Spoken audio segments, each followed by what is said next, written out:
welcome back, everyone. It's 4 o'clock, so we're going to go ahead and kick off the final portion of this meeting, which is for the Advisory Committee on Data Issues. And just a reminder, this meeting is already being recorded.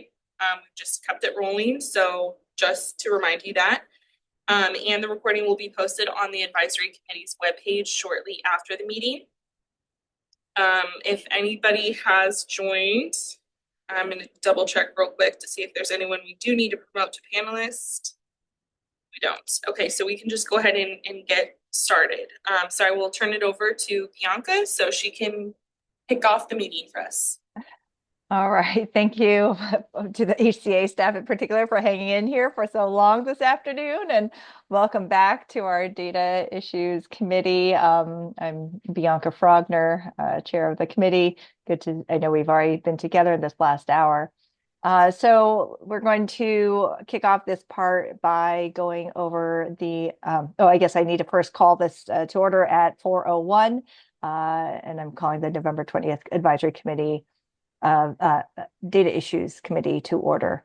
So we're going to start with tab 1, the agenda, and we'll start with an overview of the agenda. We will also introduce a new member of our committee who wasn't able to attend the last time. We were doing new member introductions, so we'll do that and then proceed to roll call. Then we will review and approve the August 21st, 2024 meeting summary. Then we'll open the floor to any public comments.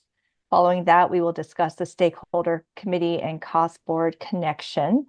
Then we will hear from one of our committee members, Amanda Avalos, the Deputy for Enterprise Analytics, Research and Reporting at HCA, who will give a brief date on performance data. I think we brief data on performance against the benchmark. Afterward, Janine Smith and Gary Cohen with Health Management Associates will lead us through a presentation and discussion on the best practices report, which is a new board mandate that came out of this past legislative session with the passing of House Bill 1508, which requires the cost board to study regulatory approaches and best practices from other states with a cost growth benchmark program. This will give us a good understanding of what other states are doing, what is working, what state agency is responsible for these programs, and what their structure and oversight authority looks like. This will help tee up the conversation for us to have about our thoughts and potential areas of improvements here in our state. We'll then adjourn today's meeting, and so thank you again for everyone for being here. So first, I'd like to introduce our new Data Issues Advisory Committee member, David Giuseppe. He was nominated and approved to serve on the committee at the July 30th Cost Board meeting. However, he was unable to attend his first meeting as a new committee member on August 21st. So, David, good to see you. Would you like to briefly introduce yourself and share anything that isn't already captured here on the slide? Sure. Thank you, Bianca. I have spent the last 20 years working at Community Health Plan of Washington and Community Health Network of Washington. For those of you who don't know, Community Health Plan of Washington was founded by FQHCs in the state of Washington. So I get to work with colleagues at the FQHCs as well. It's great to join all of you. I recognize several of your names and have enjoyed working with you in other settings and look forward to participating on this committee.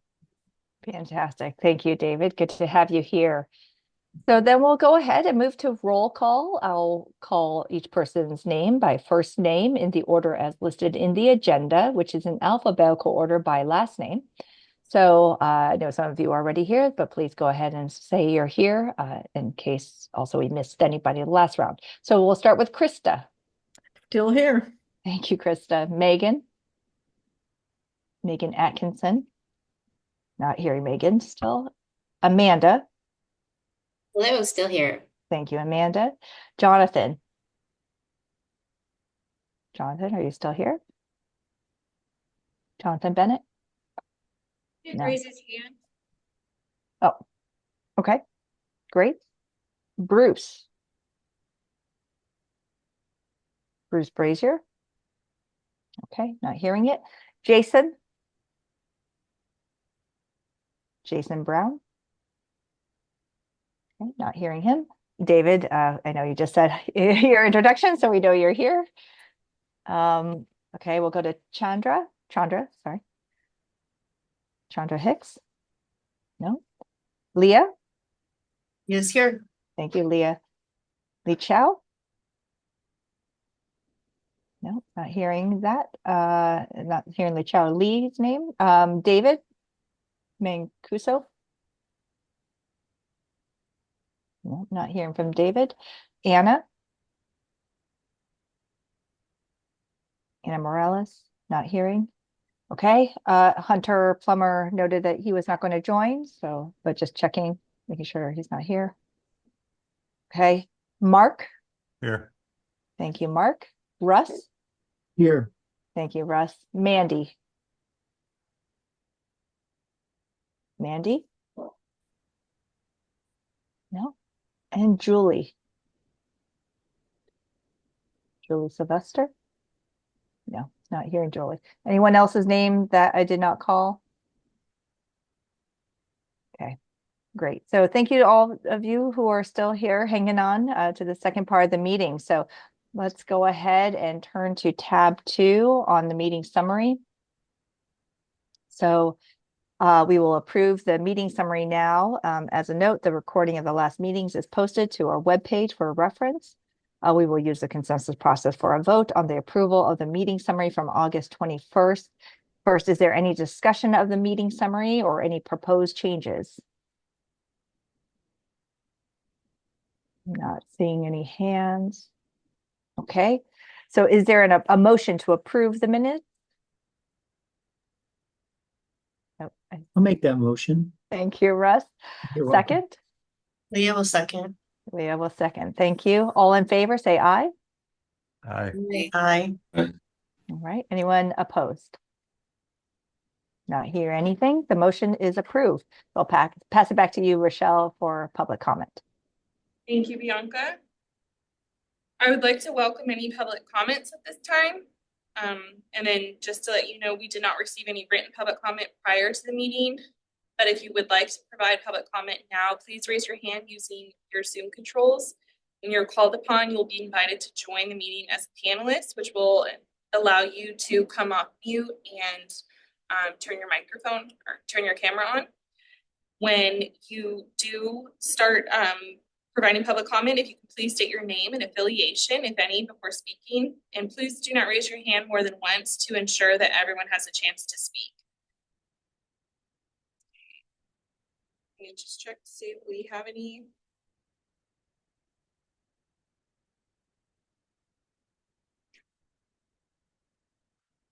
It does not look like we have anybody raising their hand for public comment. So we will go ahead and move to the next tab.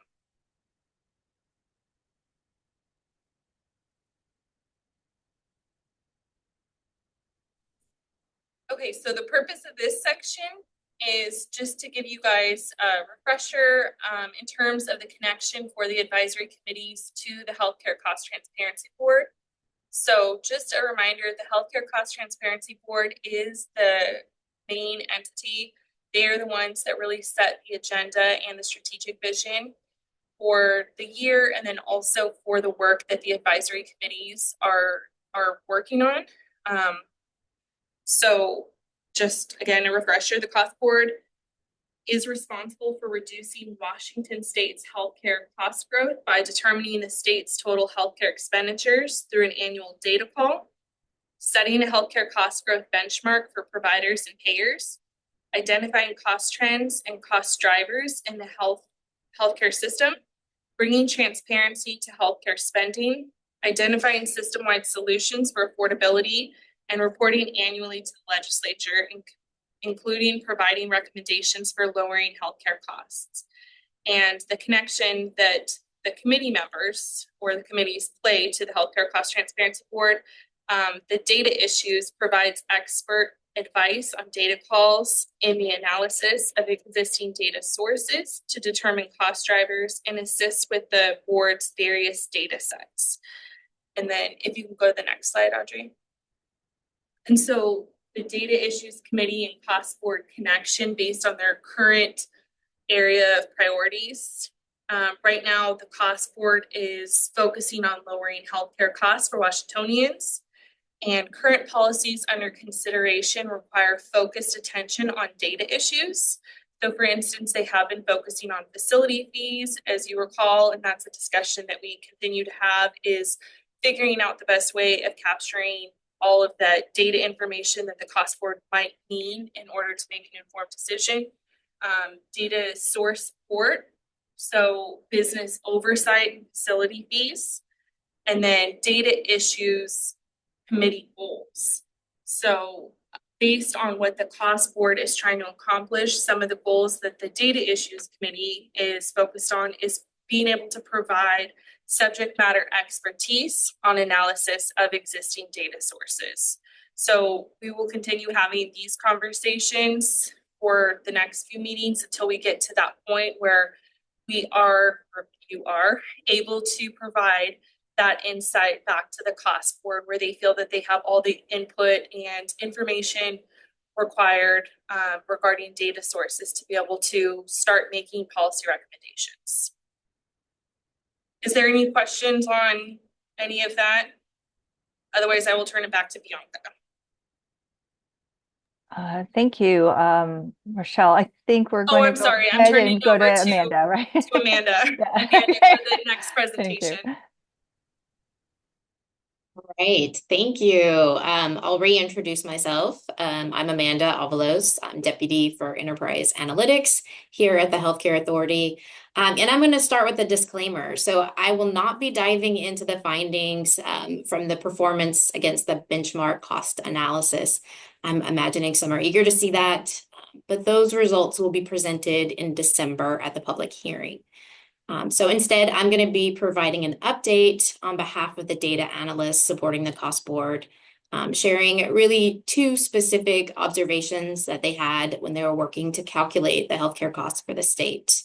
So both of these items will be available for potential future agenda items if the committee wants to take a deep dive into them. Today, we don't have the time to do that, so it's really informational to give you a chance to familiarize yourself with the two topics that we'll talk about.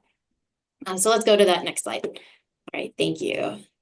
So as you may know, this is the first year the cost growth performance against the benchmark will be applied. That is a 3.2% target set by the cost board for 2022 data. And that data has been collected directly from the health carriers across the state for this specific purpose. So what you see here, the cost board data analysts calculate both the aggregate spending and the per member per year spending for total medical expense. And what this slide shows is really the growth by each market, commercial, Medicare, Medicaid, between 2021 and 2022. But why we're showing this, this slide really helps demonstrate the difference between the growth in the aggregate total medical expense, which you can see on the left, and then the per member per year, which you see on the right. So if you look specifically, I'll call out Medicaid cost growth here. So what you can see in the difference is really that the high volume of 2022 Medicaid members and that increase in the population of Medicaid clients between 2021 and 2022 really impacts the growth trend. So really some of that, you're probably aware, the increase in Medicaid enrollment was due to changes in the eligibility requirements, and that was part of the public health emergency. And so right now we're going to continue to calculate both because they're really both a valuable piece of the picture. But again, that per member per year tells us something pretty important, and we want to highlight the different ways we're calculating this and how enrollment fluctuation within markets or carriers can really significantly impact the results. All right, so that's our first item, just giving you an overview there. And let's move on now to the second slide. All right, and so here, our second topic, and for background, the healthcare cost growth benchmark this year is applied to large provider organizations or entities. And so this is a slide showing an example of an entity, Community Clinic Contracting Network, CCCN, which was initially identified within the criteria of a large provider organization. So what is and what is not a large provider entity? So the cost board has defined this as an organization that has to deliver healthcare services, employs primary care providers, and is large enough to enter into a total cost of care contract for whom carriers must report the total medical expense data. Provider organizations with at least 10,000 unique covered lives, and this is based on the submitted carrier data that I mentioned earlier, would be sufficient patient volume for the benchmark performance to be accurately and reliably measured. So we have a set definition for large provider organization, but what we're finding is that there's going to be further work and discussion to isolate and define the differences in contracting entities, the networks, and provider entities. And so this slide is really an example of the entity, the Community Clinic Contracting Network. So they provide consultation and contract management, and they have this affiliation with the provider organizations. But their focus is really that contract management for their value-based contracts between members and payers. And so they will not be included as a large provider organization in reporting. So they will not be subject to the benchmark, really due to the primary functions that they perform. But what we're seeing is that the cost board analysts are interested in exploring the concepts and matching the relationships around large provider entities, hospital systems, organizations, contracting networks, and how they fit in as we're calculating the statewide healthcare costs. So there's a lot to explore here. This is just an introduction to the two topics, and we can revisit it in the future, really having a detailed discussion, and happy to hear any comments if there are any at this point. So board members or advisory members, please, if you have any comments or questions for Amanda, now's the time to ask those. Is this for just broad questions Yeah. about the benchmark cost growth benchmark in general, or just specific to this contracting entity piece of the discussion? Either be this or the prior slide, right, Amanda? I think so. I mean, if you have other questions, I can try to answer them. But again, we don't have the results for the cost growth benchmark for public yet until December. So I may not have all the information there. Okay, yeah, so I guess generally I was just wondering if an organization is provided with one of these first look reports or information and have concerns about the approach and some of the attribution methodologies or discrepancies with the data based on the relationships that it has with plans or whatever it may be, is there a venue available? What is the venue available that they can get a response to the issues, concerns that they've escalated? Yeah, so the provider organizations do receive sort of that first glimpse and get their specific results. Because the data and the attribution comes from the data submitted from the carriers. In most cases, HCA can't provide all the answers for those conversations. It's really that linking of making sure that the carriers that are providing the attributions have a conversation with those large provider organizations to be able to understand that attribution methodology. And so HCA is happy to facilitate those connections and make sure that they happen. So that would be absolutely the venue that they would need to go down. And if there's somebody that you know that's interested in that, definitely let us know, and we'll make sure that those connections can happen. So would that be connecting directly with you, Amanda, then? I can start, and then I'll be passing it on to the team that would work specifically at it. Okay, yeah, Virginia Mason Franciscan Health would definitely like to start that process. Thank you for the feedback. Thank you. Any other questions or comments for Amanda? Amanda, Okay, this is Leah on the second, on the next slide. I was just confused by the asterisks that the example was not included in reporting, and just was wanting a little bit more information about that. Certainly. Yes. So initially they were identified under the definition of a large provider organization that would be subject to the benchmark. However, as we were starting to kind of unpack what the typical duties and functions of the organization was, it was more around the contract management, support for value-based contracting. And so they are not included. They're not being considered a large provider organization, which then begs the question, kind of how do they fit into this bigger picture as we're looking at costs? Does that help clarify? Yes, it does. It helps clarify. So is that a conversation that's ongoing with CCCN, or are you asking for feedback here about? So for this year, the decision has been made that they will not be included. But the concept, I think, will return to, and that's an area, I think, for this group to talk about, and then we're going to be continuing to investigate. Okay, that's great.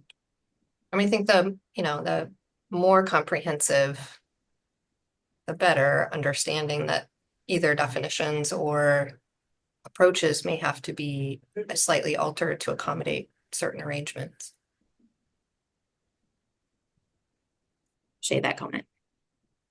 So Amanda, sorry, it's Chris Dable again. If the questions that we have are not related to attribution with health plans, rather the non-attributed populations or the risk adjustment process or some of the methodologies that are not driven by health plan decisions, then is that a discussion that we would have directly with Healthcare Authority then, a separate kind of process? I'm not sure if I understand this process. So I would say probably for any question, start with us, and it may be something that will have to go to the carriers who submitted the data. But start with the Healthcare Authority, and we'll triage and make sure that the right person and the right expert is assisting with the questions. Okay, thank you. Maybe just as a reminder too, this is a chance as an advisory committee to the board to give some feedback to the cost transparency board about anything you would like the board to address with regards to this information, or how you would recommend from your point of view the board should move forward in thinking about discussing these kinds of topics. So just want to kind of orient about kind of what we're hoping to get out of these conversations. Yeah, I mean, if that's an appropriate place to have that discussion within this meeting, we have serious concerns about this cost growth benchmark and the methodology. And we feel like it's a serious miss on appropriately assessing changes in benchmark trend for various reasons. For example, 35 to 45% of the data of the spend is not even in our system that is attributed to VMFH. It's an example. There's no risk adjustments. There's no adjustment for the mix of Medicare versus Medicaid versus commercial. The data is very inconsistent between the different value-based groups, and we feel like it's just not consistent with any of the value-based attribution type approach methodologies that we have with other health plans. So it'd be a shame to put a methodology in place that is just really not adequately capturing the spend changes with large organizations. And we're happy to go through it with our, the folks that we use that are professionals on value-based arrangements that have spend changes. So maybe can I orient to your comment towards a recommendation to the board in terms of an action item that they can do in terms of how as a committee focused on data, we would advise back to the board in terms of how we should be looking at the data, because the board has already made some decisions around how attribution is being done. Now, maybe is the recommendation partly I guess, asking for more transparency, that we prioritize a certain deeper dive on some data, or just maybe just validate this approach with subject matter experts, like Premera or Regents or some of these large health plans that have these value-based methodologies, to have them look at this methodology that's being used and to assess whether this is an appropriate approach, because it is very inconsistent with the approaches used by value-based payers. Okay, thank you, Krista. We'll certainly take this under advisement in terms of think about how we can move this forward back as a comment back to the board. David.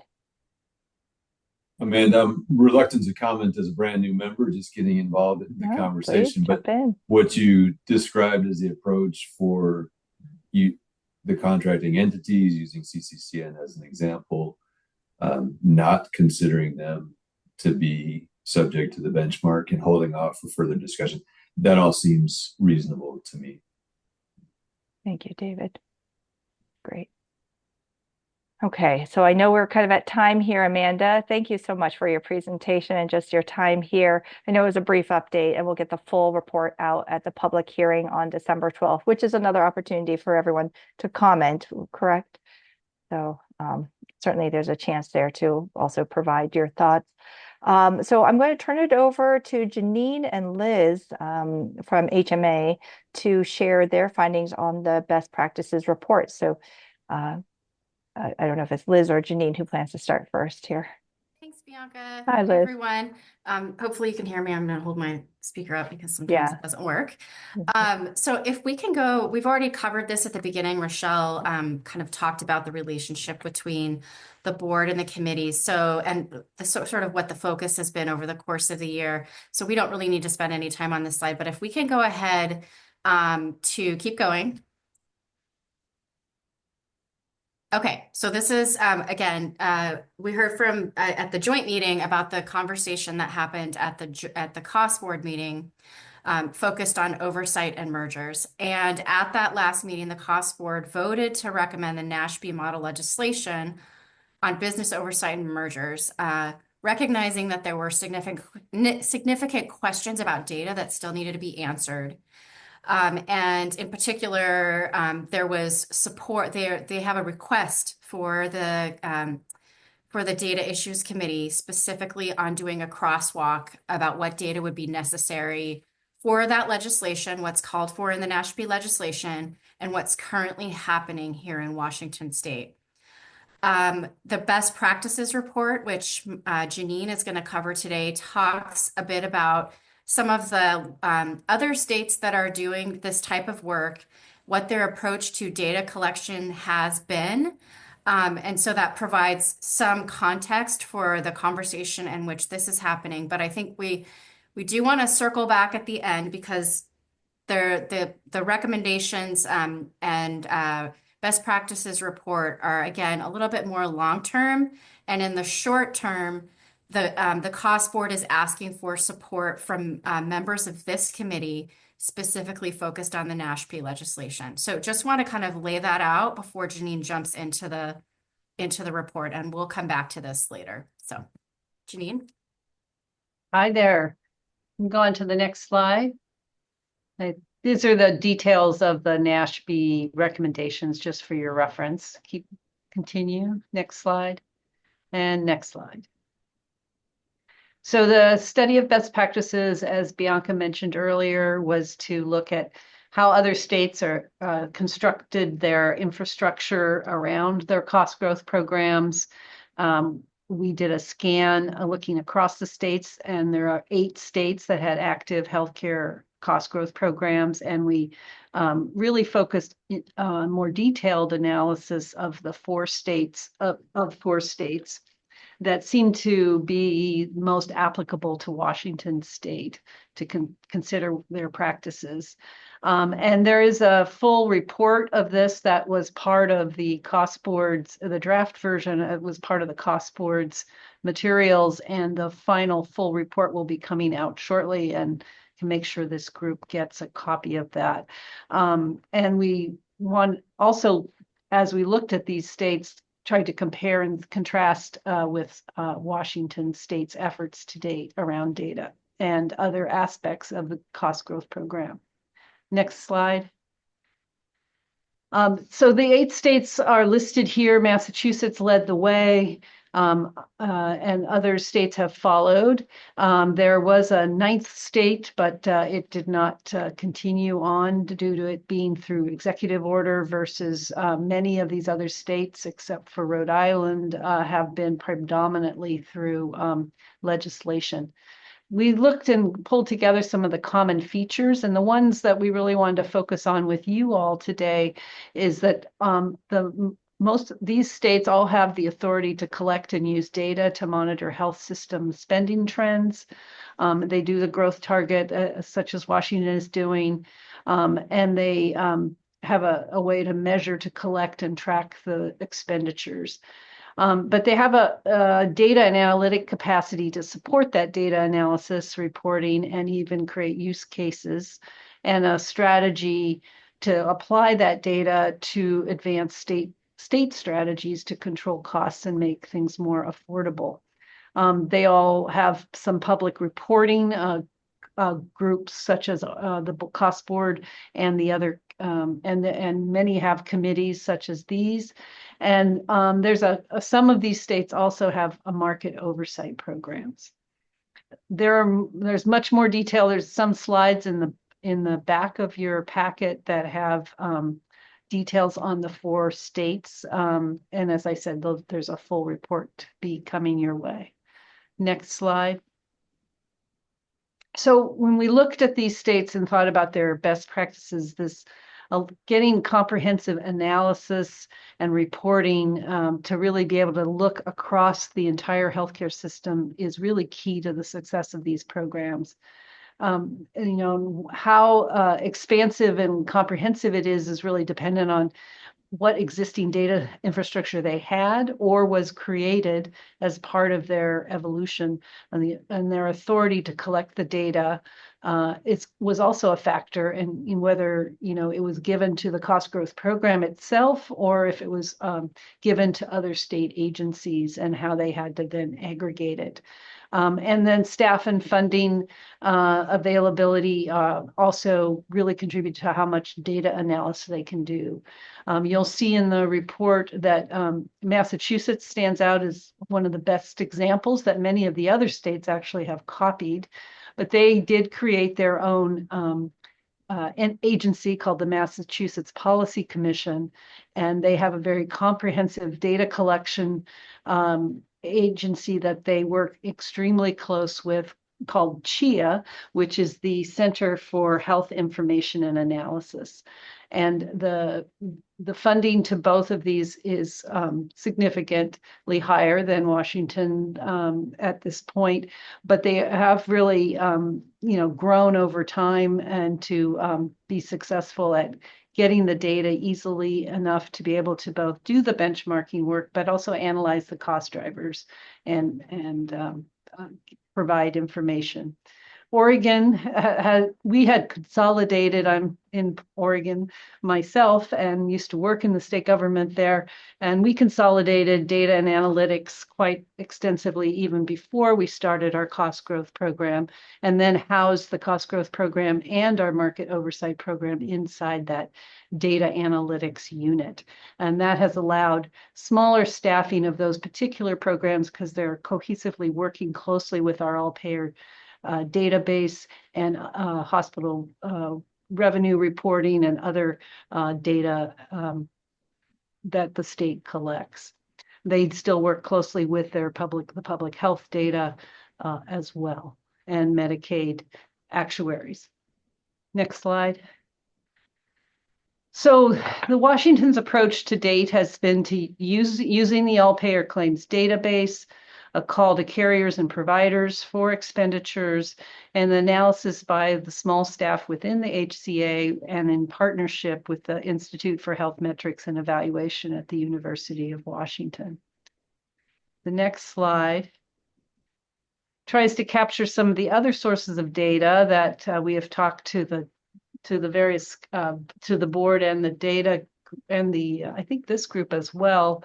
There's data that's collected in the Department of Health that's listed there, the insurance commissioner through the health insurance plans, the Office of the Attorney General if it is pursuing a merger, if a merger transaction is occurring, primarily the larger ones, they will review and consider whether to pursue action. The Office of Financial Management collects a series of information, workforce utilization and coverage to inform health policy development. And then the Department of Social and Health Services Research and Data Analysis also provides some data and analytics and decision support tools. And this is where a lot of the behavioral health, long-term care, and other health-related social needs data resides. Next slide. So, and again, you haven't had you don't know everything about the other states at this point, but thinking about how other states have compiled and what is currently being done in Washington, we really wanted to have a discussion amongst the group of your thoughts. In what ways could Washington really improve its data collection and analysis efforts? And in order to support the current cost board charge and this assignment that you are being given to think about in terms of some market oversight potential work, that would be something to consider as well. And how best can, and then we can also need to talk about how to accomplish the task that Liz laid out,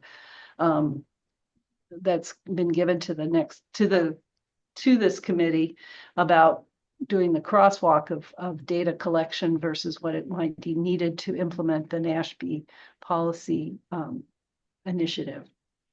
So it's kind of a lot of questions in there, but I think really what we're trying to get at is your thoughts about data collection. And I know we've had a few of those in the past meetings, and what could be improved, or how best should consider approach. What kind of advice would you give to the cost board about this? Jonathan? Yeah, no, I appreciate the opportunity to provide some feedback on this. I think the NASHB model legislation assumes that there's not any law currently in Washington State, but that in fact there is law in Washington State. Just to remind this group, in Washington State, we require hospitals, hospital systems, provider organizations to provide pre-transaction notice to the state's AG's office of any material change transactions at least 60 days prior to the closing. So this includes both in-state and out-of-state. And I think the idea behind this is we already have law in place. I think that's where we need to start, and that's where the focus should be. And my take is really Washington data should be used to be able to solve Washington's problems. I mean, we don't need to be necessarily looking to other states. We need to take a hard look at what we currently have in place. So I'm opposed to. Yeah, I think that is what the crosswalk request is from the board, is to better understand that. Yeah, but if we go down that route, how would we ensure that they had the appropriate mix of expertise to be able to drive that work? I mean, we've mentioned quite a few times that limited resources in this process, right? Correct. But it would be to help identify some of the, this is what you're doing. This, in order to really do this as described in NASHB, what else might you need? And that might be, somebody to do the work. Yes. Yeah, and I guess that might, do we think that the current state isn't adequate? Like what is not working with what we currently have as opposed to going to look for some other approach? Gary, did you want to say something? Yeah, just to respond to that quickly. It's true that there's a prior reporting requirement in Washington. The difference that we identified in the best practices report is that some states are able to review transactions for using criteria other than traditional antitrust analysis. So they have some kind of public interest analysis where they look at the impact of the transaction on things like cost, access, equity, etc. So that's what distinguishes, one thing that distinguishes current law in Washington from what we identified in some of the other states. And then if you look at Oregon's program, Oregon's gone even further in it gives its program the ability to deny approval of transactions. And that's unusual among the states. Most states, hand that authority to the Attorney General, but that's another way in which we identified other states' practices that differ from Washington. But I think for purposes of this meeting, we're not asking to debate the policy. We really, our assumption is that while we may disagree, different stakeholders may disagree on what policy option should be pursued, we should all agree that the legislature should have good data and the board should have good data from which to make policy. And so we're really interested in hearing from you all any ideas and suggestions that you have to enhance and improve the state's ability to collect and analyze and report out on data.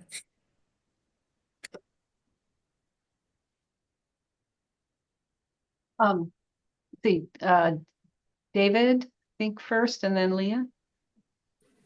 Thanks, Janine. I appreciate Jonathan and Gary, your comments and clarifications.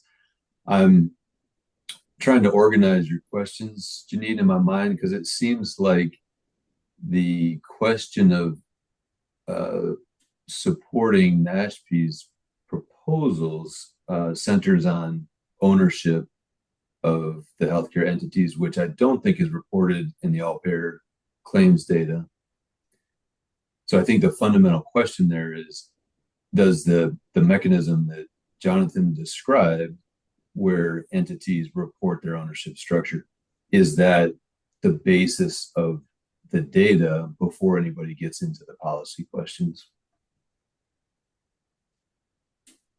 And I think there are some details that need to be that's where the crosswalk and anyone, trying to get some volunteers who might want to work on this to look at that prior to this group's next meeting might be really valuable to get the different perspectives on a small work group.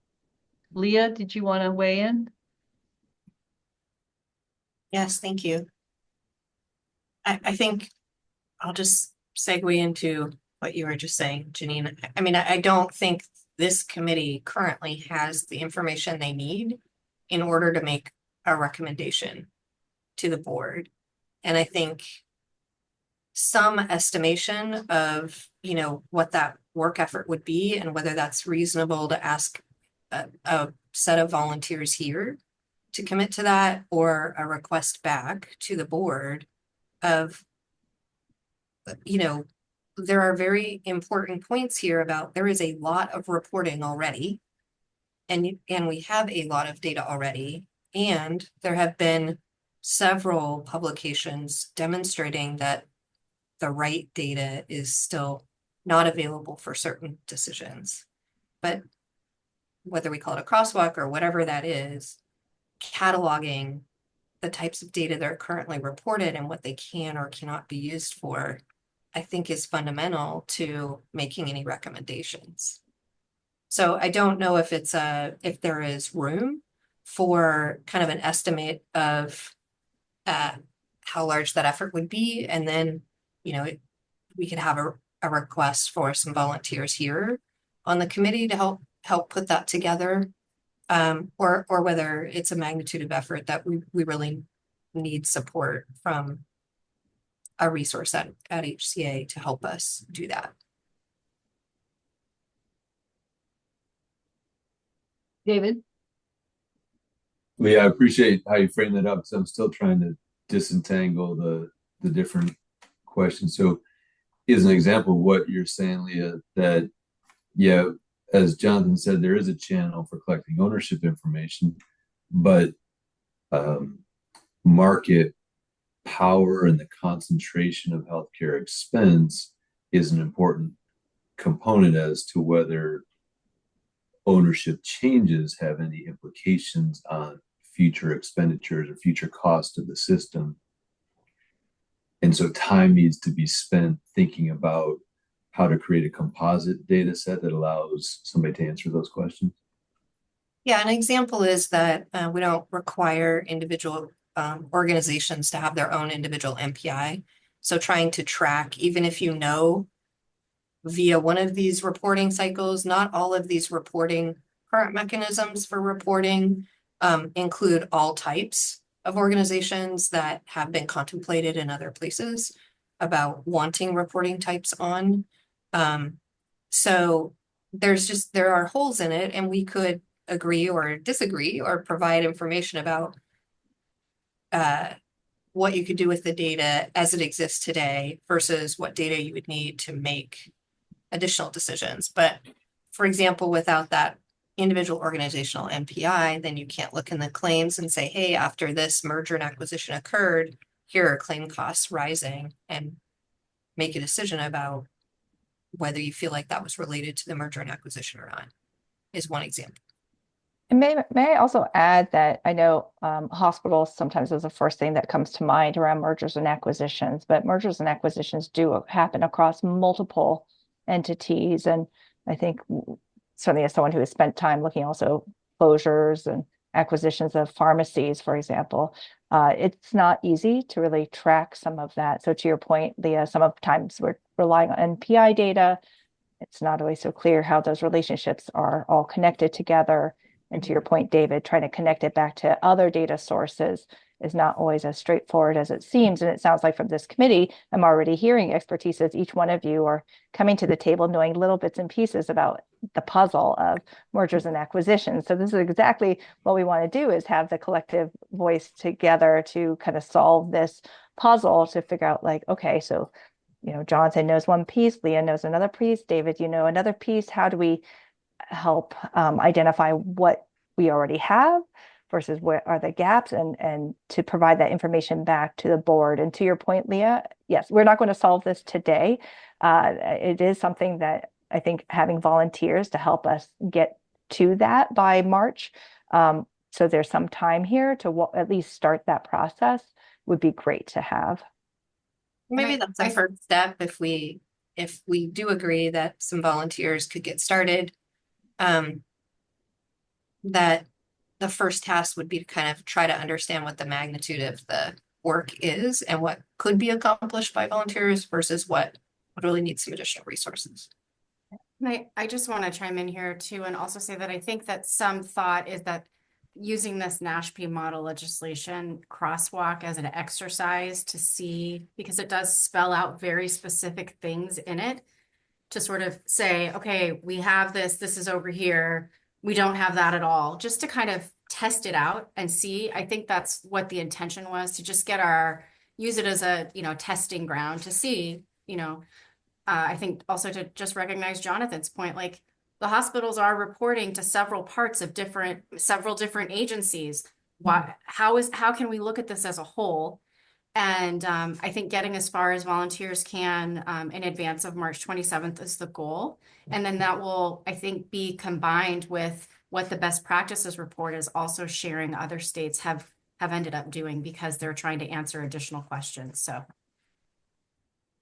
Jonathan?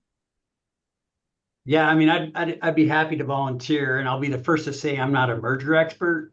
I mean, really where our expertise lies is within the data. And I just want to remind this group that we need to take a hard look at what we currently have today. I mean, the duplicative reporting that's all over the place, there's a lot of it out there.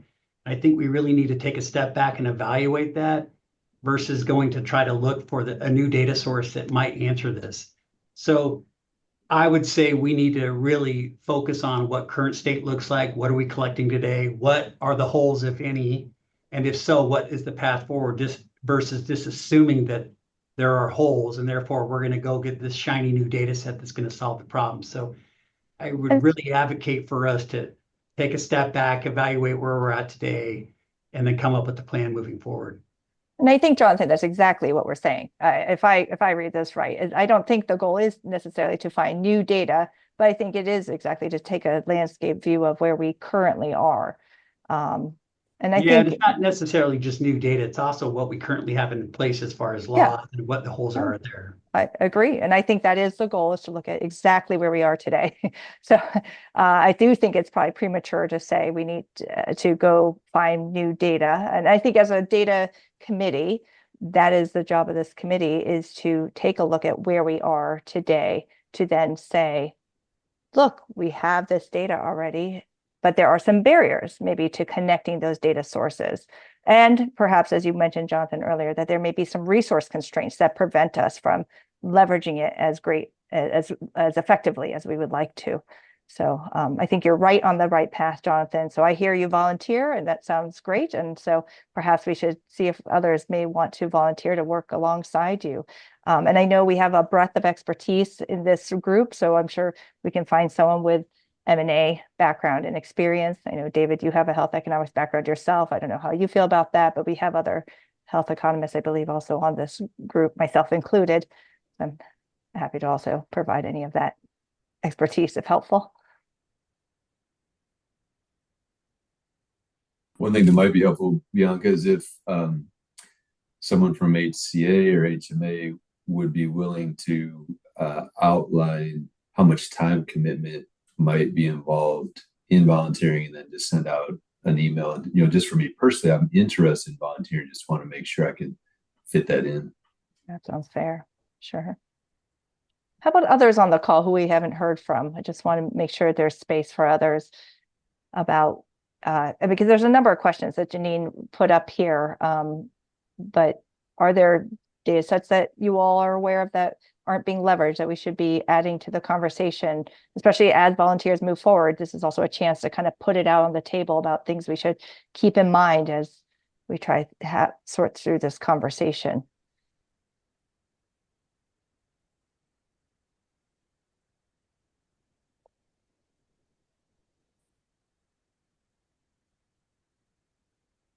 David. I'm sorry, I'm waiting for others that may want to speak. Sorry. And Janine, you may have said this. Do we know from NASHP or from these other 4 states, or particularly the states who have been most active in this area, a data dictionary of what data elements they use in making these decisions? I'm sure we could get, I mean, as far as, you know, there's sort of a body of, I know for Oregon, for instance, there's a body of detail that they have developed before they actually started doing their reviews. And so you can see in their preliminary and comprehensive reviews the type of data that they've looked at. And I think that is also outlined in the NASHP proposal of things that you would need to consider. And maybe it's at a higher level in there, but as far as what data sets would go into this, that, or the other thing would be good to know. I know for the cost board side in Oregon, I just looked at their 88-page manual on how they collect data, and also how they apply other data sets to be helpful to their analysis and some of the reports that have come out. Massachusetts and California is starting up with some pretty impressive data. Well, they also have very impressive budget, but $1 million here, there, and everywhere, and lots of people. But Massachusetts has done really incredible things with their data, building off of their all-payer database and data collection, both. So I'm sure we can, as well as looking at what is currently being submitted by different perspectives. You guys have the perspective of what you're submitting. And so understanding where that's going would be really valuable. And then we can crosswalk that with what would be needed for NASHP. Well, what I'm specifically thinking is if there's a state that has, let's just say, denied 3 mergers and approved 2 mergers in the last 6 months, if they said, well, we went to our Secretary of State and got these data elements that the hospitals report on a regular basis, and we went to our all-payer claims database and pulled these elements in this 3rd data set, that's the body of knowledge we needed to compute these 3 statistics that factored into the discussion. And maybe I'm going to call on maybe Mark or Russ, who are both, I know, 2 people who have a lot of data experience and background, to see if either of you may have any thoughts or comments on this conversation. Mark, maybe I saw you on mute first. Yeah, this is Mark. Yeah, I guess I'm still wrestling, and I think this came up a little bit in our last meeting. I'm still wrestling about what questions or problems are we trying to understand. So when we think Sure. of mergers and acquisitions, things that come to mind as well, what would have happened if provider A acquired provider B? What would have happened to providers B's costs or prices? You can do those kinds of things with claim data, but I think it goes to maybe Jonathan's point earlier on, is what is the source that tells us where the merger occurred and when? And how do you track that? Whether the NPI is there or not, you can use tax IDs and a number of other elements to create the linkages. But I'm still missing what problem question is is. trying to be addressed. So for me, it would help to know the questions, the problem you're trying to address, and then you go figure out what data you need to do it. It feels like we're a little cart before the horse. Let's figure out what data we need, and then we'll find problems and questions that we want to answer with the data. If I can briefly at least give my perspective as a board member, what I think I understand as part of the challenge, which is, there is certainly good literature that would suggest that there are higher costs that kind of come along or soon after with mergers and acquisitions. And that's a very broad statement, right? And there's probably lots of caveats to that statement. But many of these studies, as Jonathan kind of pointed out or alluded to earlier, a lot of this is very nationally focused, and we don't really have a good way to understand what is happening in Washington State as it relates to mergers and acquisitions and what mergers and acquisitions do to cost growth. So currently, as a board member, we don't have a good way to make much of a statement at all about the role of mergers and acquisitions in the growth of healthcare spending in our state. Now, it could be that it's nothing. That could be the answer, that it does nothing to overall healthcare cost growth. But currently, we can't really make a statement about it. That's my read on kind of where we stand currently as a board. I don't know, Janine or Liz or Gary, if you see it otherwise from your assessment from the conversations. Janine, do you want to say this or Gary? Gary. My sound is weird. I think that's exactly right. I think there's compelling national data that shows what the impact of some of these transactions has been. And you could replicate that methodology if you had data that was comparable to what had been used in those studies. And so part of the effort here is to see, where we line up and where there may be gaps in the ability to ascertain what the impact of some of these transactions is. So is the intent then to make a retrospective look at what happened after acquisitions, or to predict what may happen in the event of an acquisition being proposed? Or is it both? I think it's retrospective to start. Yeah. Well, it's in Oregon, it's actually before the merger. They do a preliminary review, and if it's looking like it might be even more complex to analyze, then they move to a more comprehensive review. They have put conditions on some of the approvals and come back on any of them that they have approved, and or if there were conditions, and look at it later as well to see what the impact has been. Mm-hmm. And I do realize we're coming close to time, and I did see Russ unmute, so I just want to give Russ a chance to say something since I called him out. Just want to give him Bianca, yeah, thank you. I have been quiet because I, like Mark, feel similar to say, what is the problem that we're solving too? Part of me feels like we report to all different governmental entities in some ways, and could we be using that data to do what we need? And I respect the conversation that just happened in the last 2 minutes, but I think Jonathan might have said it earlier about trying to use the data that already is being reported instead of finding new data to go after. That's my take. Yeah, thanks. Great. Thank you, Russ. And maybe if I can just reflect too, I think as Janine said with Oregon, I think part of the NASHP model is that other states who are doing this cost benchmarking has already decided that mergers and acquisitions is a contributing factor to cost growth. So I think it's just identifying another lever to understand how we can find solutions to reducing our cost growth in our state is by assessing something more about mergers and acquisition. And I think part of the question is like, well, what data do we even have to have any intelligent conversations around mergers and acquisitions as it relates to costs?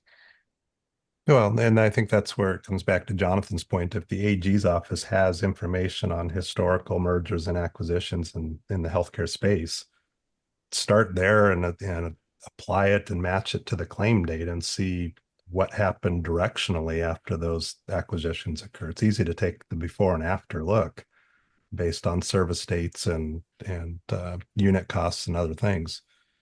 And so perhaps that's where we start, is then saying, like, there are these data, and that's a conversation we're not having on the board because that's not where the expertise lies in the board. So exactly those kinds of comments is very tangible. And I think the more that we can just make sure that, are those the only two things we're looking for, is data from the AG's office and claims, or how about other information? And what's available to even be shared from the AG's office, because there are parameters about what data they collect. They were, as the AG, I think, came to speak to the committee about. So. Great. Okay, I recognize it's late in the day, and I do just want to recognize for the HCA that Leah also had a comment about our earlier conversations. So maybe there can be some follow-up later, because I know there was some back and forth about what to do with Amanda's data and the thoughts that were reflected there. I think at minimum it will go at least into the minutes for now, in terms of kind of what that conversation is. Okay. Janine, it sounds like there is at least one volunteer for the work in between. There was a request to try to clarify exactly what the time commitment would be. So I would assume HCA could provide some suggested and send back out to the group, or we can. Yeah, maybe a specific call can follow up with just a couple of parameters of volunteers. Well, I think it would be good to find out what the AG office has and what they're willing to share, because I do think that's one of the missing pieces, is what mergers have actually occurred between organizations. So I think it's worth a reach out to at least them to figure out what's there, what level of detail and data elements are available, and what can they share with the HCA. Great point. Well, this is a great discussion. Thank you, Janine and Liz and Gary, all for helping out with this discussion today. So I'm going to bring us to the end of our meeting here, and the recording and meeting materials from today will be posted shortly on the HCA website. Thank you to our presenters, Amanda and Janine and Liz. And our next meeting is scheduled in the new year, March 27th, 2025. But if you're able to attend, remember the cost board still has a meeting coming up. It's a public hearing on December 12th. So thank you to all of our committee members for attending today, and I look forward to seeing you at the new meeting. We'll adjourn here at 5:02, and happy holidays all. Great, thank you. Thank you. Bye-bye. Have a great day. Bye.